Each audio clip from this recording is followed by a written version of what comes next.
নমস্কার বন্ধুরা, উড়ানের নতুন আবার একটি আপডেট নিয়ে আপনাদের সামনে চলে এসেছি। উড়ানের আজকের এপিসোডে আপনারা দেখতে পাবেন পূজাকে নিয়ে মহারাজ বাড়িতে আসে।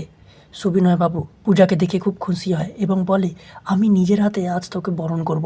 এই বলে পূর্ণিমাকে বরণ ডালা সাজাতে বললে পূর্ণিমা বলে, এই মেয়ের জন্য আমি বরণ ডালা সাজাবো না, একে বাড়ি থেকে বের করে দেওয়া উচিত, এর জন্যই আবিরের অ্যাক্সিডেন্ট হয়েছে। মহারাজ বলে, পূজার এতে কোনো দোষ নেই। পূর্ণিমা বলে, আচ্ছা তাহলে তুই বল আমাকে, যেটা কার দোষ? মহারাজ মনে মনে বলে ওঠে, দোষী সেটা কে আমি জানি, কিন্তু তোমায় কিছু বলতে পারবো না। এরপর পূজাকে নিয়ে মহারাজ ঘরে যায়। পূজারিনী মহারাজকে বলে, আমাদের অ্যাক্সিডেন্টটা আসল অ্যাক্সিডেন্ট নয়, তাই না? এটা পরিকল্পনা।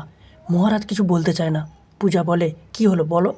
মহারাজ বলে, তুমি আমার থেকে অনেক দূরে চলে যাও, আমার অতীত নিয়ে ঘেঁটো না।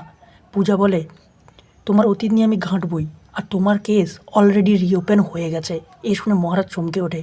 মহারাজ মনে মনে বলে, ঠান্ডা মাথায় সব কাজ করতে হবে, সব কিছু বন্ধ করতে হবে, না হলে সামনে যে সবার সমূহ বিপদ।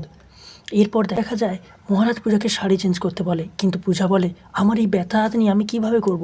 মহারাজ এরপর পূজাকে নিজের হাতে শাড়ি পরিয়ে দেয় এবং তাদের মধ্যে একটি রোম্যান্টিক সিন দেখা যায়। তাহলে বন্ধুরা, পরবর্তী এপিসোডে কী হতে চলেছে জানতে দেখুন উড়ান। আর ভালো লাগলে আমাদের চ্যানেলটিকে সাবস্ক্রাইব করে পাশে থাকবেন। ধন্যবাদ।